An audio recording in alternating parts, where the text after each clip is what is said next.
जिजाऊंची ती शिकवण. शिवनेरी किल्ल्यावर त्या सकाळी वातावरण खूप शांत होतं. थंड वारा वाहत होता. दूर डोंगरांवर धुकं पसरलं होतं आणि किल्ल्याच्या अंगणात एक छोटा मुलगा तलवार चालवण्याचा सराव करत होता. तो मुलगा म्हणजे लहान शिवबा. त्यांच्या हातात छोटी तलवार होती, पण डोळ्यात मोठी स्वप्न होती. ते वार करत होते, पुन्हा करत होते आणि प्रत्येक वेळी आणखी जोराने करत होते. पण त्या दिवशी त्यांच्या मनात एक प्रश्न सतत फिरत होता. इतक्यात एक मावळा तिथे आला. तो हसत म्हणाला, शिवबा, तुम्ही मोठे होऊन नक्कीच मोठे योद्धा व्हाल. हे ऐकून शिवबा थोडंसं हसले, पण लगेच गंभीर झाले आणि मनात विचार करू लागले, फक्त मोठा योद्धा होणं पुरेसं असतं का? काही वेळाने सराव संपला. शिवबा हळूहळू किल्ल्याच्या आत चालत गेले. तिथे मंदिरात जिजाऊ म्हणजे साईसाहेब बसून प्रार्थना करत होत्या. त्यांच्या चेहऱ्यावर शांतता होती. शिवबा त्यांच्या जवळ जाऊन बसले. आईसाहेबांनी लगेच ओळखलं, आज शिवबा काहीतरी विचारात आहेत. त्या प्रेमाने म्हणाल्या, काय झालं शिवबा? शिवबा काही क्षण शांत राहिले. मग हळू आवाजात विचारलं, आईसाहेब, मोठा राजा कोण असतो? हा प्रश्न ऐकताच जिजाऊ काही क्षण शांत झाल्या. कारण हा साधा प्रश्न नव्हता. हा प्रश्न एका भविष्यातल्या राजाच्या मनातून आला होता. जिजाऊंनी शिवबाच्या डोक्यावर हात ठेवला आणि शांत आवाजात म्हणाल्या, जो फक्त युद्ध जिंकतो तो मोठा राजा नसतो शिवबा. जो लोकांची मनं जिंकतो तोच खरा राजा असतो. शिवबा लक्ष देऊन ऐकत होते.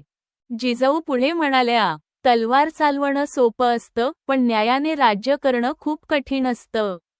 हे शब्द ऐकून शिवबा विचारात पडले. कारण त्यांना पहिल्यांदाच समजत होतं, राजा होणं म्हणजे फक्त शक्ती नाही, लोकांची जबाबदारीही असते. पण त्या दिवशी अजून एक घटना घडणार होती, जी शिवबाच्या आयुष्याला वेगळी दिशा देणार होती. अचानक किल्ल्याच्या बाहेर गोंधळ सुरू झाला. एक गरीब शेतकरी धावत धावत किल्ल्यावर आला होता. त्याचे कपडे फाटलेले होते, डोळ्यात पाणी होतं आणि चेहऱ्यावर भीती स्पष्ट दिसत होती. तो रडत म्हणत होता, माझ्यावर अन्याय झाला आहे, कोणीच मदत करत नाही. हे ऐकताच लहान शिवबा लगेच उठले. त्यांनी त्या शेतकऱ्याला आत बोलावलं. शेतकरी थरथरत होता. शिवबा शांतपणे म्हणाले, घाबरू नका, आधी शांत बसा आणि काय झालं ते सांगा. तो शेतकरी म्हणाला, गावातील एका सरदाराने माझी जमीन जबरदस्तीने घेतली. माझ्या कुटुंबाकडे आता काहीच उरलं नाही. हे ऐकून शिवबाच्या चेहऱ्यावर राग दिसू लागला, कारण त्यांना अन्याय अजिबात सहन होत नव्हता. पण पुढे जे घडलं ते खूप महत्त्वाचं होतं. शिवबा लगेच निर्णय घेणार होते.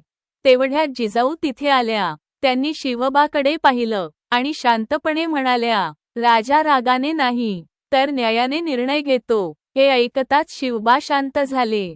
त्यांनी पूर्ण गोष्ट व्यवस्थित ऐकून घेतली, प्रत्येक प्रश्न विचारला आणि मग त्या सरदाराला बोलावून घेतलं. सगळ्यांसमोर सत्य समोर आलं. त्या सरदाराने खरंच अन्याय केला होता. शिवबा त्याच्याकडे पाहत म्हणाले, शक्ती लोकांना त्रास देण्यासाठी नसते, त्यांच्या संरक्षणासाठी असते. हे शब्द ऐकून तिथे उभे असलेले सगळे शांत झाले. कारण इतक्या लहान वयातही शिवबाच्या बोलण्यात राजेपण दिसत होतं. त्या दिवशी त्या शेतकऱ्याला त्याची जमीन परत मिळाली. तो रडतच शिवबाच्या पायांवर पडला आणि म्हणाला, देव तुम्हाला खूप मोठं करो. हे ऐकून जिजाऊंच्या डोळ्यात पाणी आलं, कारण त्यांना समजलं होतं, हा मुलगा पुढे फक्त राजा बनणार नाही, तर लोकांच्या मनावर राज्य करणार आहे. रात्र झाली. सगळे झोपले, पण शिवबा अजून जागे होते. ते किल्ल्याच्या भिंतीवर उभे राहून दूर पाहत होते. त्यांच्या मनात जिजाऊंचे शब्द फिरत होते, जो लोकांची मनं जिंकतो तोच खरा राजा असतो. आणि कदाचित त्याच रात्री स्वराज्याचं पहिलं स्वप्न शिवबाच्या मनात जन्माला आलं. एक असं स्वराज्य जिथे लोकांवर अन्याय होणार नाही, जिथे स्त्रियांचा सन्मान होईल, जिथे राजा लोकांसाठी जगेल. आणि म्हणूनच आजही लोक यांना फक्त योद्धा म्हणून आठवत नाहीत, तर लोकांसाठी जगणारा राजा म्हणून आठवतात. आणि त्या महान राजामागे एक महान आई उभी होती. जर तुम्हाला अशाच शिवकथा ऐकायला आवडत असतील तर आपल्या चॅनलला नक्की सबस्क्राईब करा. जय जिजाऊ जय शिवराय.